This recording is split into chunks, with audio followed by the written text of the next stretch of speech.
চলে যাবেন, আর দুই পাশ দিয়ে চলে যাবেন।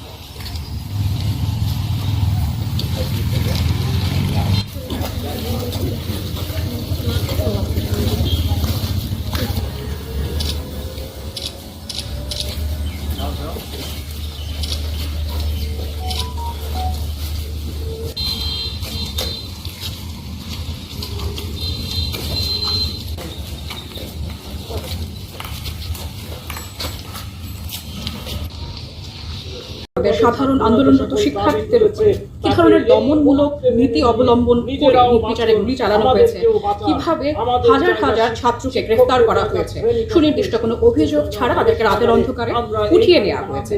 এই পর্যন্ত সরকারের কোনো উচ্চ পদস্থ ব্যক্তি, এমনকি সরকার যিনি প্রধানমন্ত্রী আছেন, তিনিও শহীদের প্রকৃত সংখ্যা সম্পর্কে কোনো স্পষ্ট কথা বলেন। উল্টো সাধারণ মানুষ যেন যথাযথ তথ্য না পায়, সে কারণে তিনি মিডিয়া এবং নেটওয়ার্ক সিস্টেমের উপরে একটা নিয়ন্ত্রণ কবজা করে রেখেছেন এবং জনগণকে ভুল বোঝানোর চেষ্টা করছেন। জনগণ এখন আর বোকা নয়, জনগণকে আর বোকা বানানো যায় না।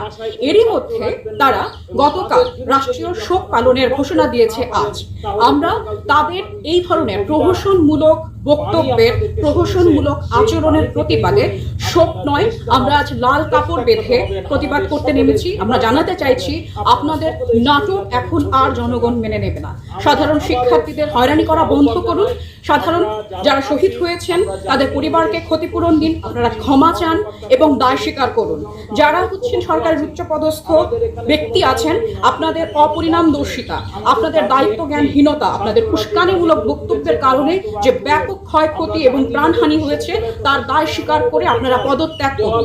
এই জিনিসটি, এই বার্তাটি আমরা আজকে সরকারকে দিতে চেয়েছি এবং ছাত্রদের আন্দোলনের সঙ্গে আমরা পূর্ণ সংহতি প্রকাশ করছি এবং শহীদদের প্রতি আমরা শ্রদ্ধা জ্ঞাপন করছি। নগর বিশ্ববিদ্যালয়ে নিপীড়নের বিরুদ্ধে শিক্ষক সমাজ এই ব্যানারে বিগত জুলাই মাসে যে হত্যাকাণ্ড হয়েছে, যেটাকে জুলাই হত্যাকাণ্ড হিসেবে আমরা চিহ্নিত করেছি, সেই জুলাই ম্যাসাকারকে সামনে রেখে জাহাঙ্গীরনগর বিশ্ববিদ্যালয়ের সাধারণ শিক্ষকরা নিপীড়নের বিরুদ্ধে শিক্ষক সমাজ ব্যানারে আজকে আমরা শহীদ মিনার থেকে একটি মৌন মিছিল করি এবং সেই মৌন মিছিল করে ছাত্রদের দ্বারা নির্মিত যে হত্যাকাণ্ড শহীদদের জন্য যে নির্মিত যে শহীদ মিনার, সেখানে আমরা 1 মিনিট নীরবতা পালন করি এবং সেখান থেকে আমরা মৌন মিছিল নিয়ে শহীদ মিনারে এখন অবস্থান করছি।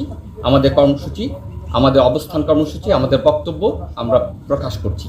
আমরা বলতে চাই, রাষ্ট্রে কোন সরকার থাকবে সেটি আমাদের বিষয় না, কিন্তু রাষ্ট্র যে ভূমিকা পালন করেছে সেটি মর্মাহত করেছে শিক্ষক সমাজ তথা আপামর সকল বাংলাদেশি মানুষকে। বিশ্বের মানচিত্রের দিকে যদি এখন তাকাই, বিশ্ব মিডিয়া আজকে যে সরকার প্রধান তাকে ক্রোকোডাইল টিয়ার করতে দেখেছে। তারা সম্পদকে প্রাধান্য দিয়েছে, তাদের সম্পদের পাশাপাশি যে মৃত্যু উপত্যকা তৈরি করেছে, সেই মৃত্যু উপত্যকার ব্যাপারে এই সরকারের কোনো ভাষণ নেই। উপরন্তু আমরা প্রহসনের আজকে শোক দিবস দেখছি বা শোক পালন করার বলছে তারা, কিন্তু পরিতাপের বিষয় কতজন শহীদ হয়েছে তার দায় দায়িত্ব কিন্তু এই সরকার নিচ্ছে না, বলছে না, এবং এর জন্য দায়কে সেটাও কিন্তু চিহ্নিত করছে না। কিন্তু আমরা উপরন্তু দেখতে পাচ্ছি তদন্ত ছাড়াই তারা বিভিন্ন গোষ্ঠীকে, বিভিন্ন রাজনৈতিক দলকে তারা চিহ্নিত করছে।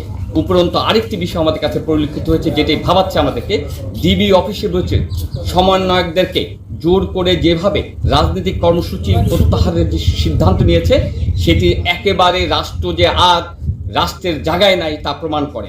আজকে আমরা দেখতে পাই যে এই সরকার ডিবি অফিসের মাধ্যমে পুলিশি রাষ্ট্র কায়েম করতে চাচ্ছে। সেজন্য আমরা ধিক্কার জানাই। আমরা শিক্ষক সমাজ, আমরা ছাত্রদের পাশে আছি। ছাত্রদের নিরাপত্তা এবং ছাত্রদের দাবির প্রতি আমরা সবসময় সহানুভূতিশীল।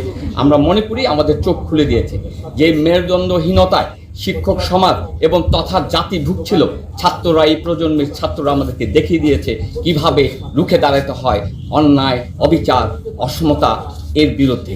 সঙ্গত কারণে আমরা শিক্ষক সমাজ আগামীতে যে কোনো কর্মসূচি ছাত্রদের পাশাপাশি শিক্ষকদেরও কর্মসূচির মধ্য দিয়ে আমরা ততক্ষণ পর্যন্ত মাঠে থাকব যতক্ষণ পর্যন্ত রাষ্ট্র একটি সেন্সিবল জায়গায়, একটি সঠিক জায়গায় আসবে না। আমরা মনে করি রাষ্ট্র পরিচালনায় গণতান্ত্রিকভাবে দল পরিচালনা করবে, এটি সত্য, কিন্তু যেই দলের সরকারি থাকুক না কেন তাকে রাষ্ট্র বিনির্মাণে ইনস্টিটিউটগুলোকে শক্তিশালী করতে হবে। যেভাবে পুলিশ বিভাগ, যেভাবে বিজিবি, যেভাবে হাইকোর্ট বিভিন্ন ইনস্টিটিউটকে তারা ভেঙে ফেলছে, গণতন্ত্রহীনতায় যেভাবে নির্বাচন কমিশনকে তারা একপেশে করে ফেলছে, ভোটারবিহীন নির্বাচন করেছে, সঙ্গত কারণে আমরা মনে করি গণতান্ত্রিক পরিবেশ এই বাংলাদেশে বিরাজ করছে না। সে কারণে আমাদের আজকের এই অবস্থা।